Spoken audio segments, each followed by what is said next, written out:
તો છોટાઉદેપુરથી મહત્વના સમાચાર સામે આવી રહ્યા છે। છોટાઉદેપુર પોક્સો કોર્ટે દુષ્કર્મ કેસમાં ચુકાદો આપ્યો છે કે જ્યાં છોટાઉદેપુરથી મહત્વના સમાચાર કે જ્યાં પોક્સો કોર્ટે દુષ્કર્મ કેસમાં ચુકાદો આપ્યો છે। દુષ્કર્મના આરોપીને 20 વર્ષની સજા ફટકારવામાં આવી છે।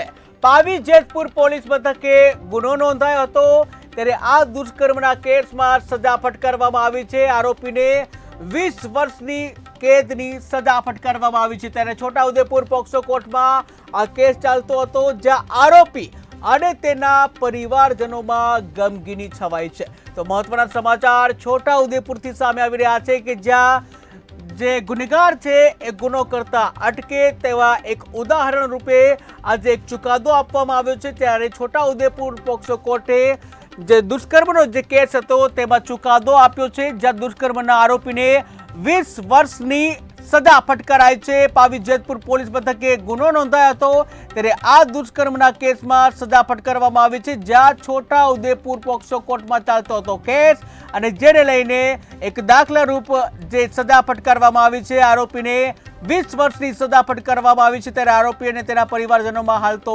ગમગીની છવાઈ છે। છોટાઉદેપુર પોક્સો કોર્ટના મુંશી સાહેબ નાઓએ આરોપી સંજયભાઈ સુનકાભાઈ રાઠવા જે રહે જેતપુર પાવીનાઓને સજાનો હુકમ કર્યો છે। આ કામમાં ફરિયાદની હકીકત જોવા જઈએ તો આ કામના જે ભોગ બનનાર છે તેઓની ઉંમર 8 વર્ષની હોય છે અને તેઓની માતા ફરિયાદી બને છે।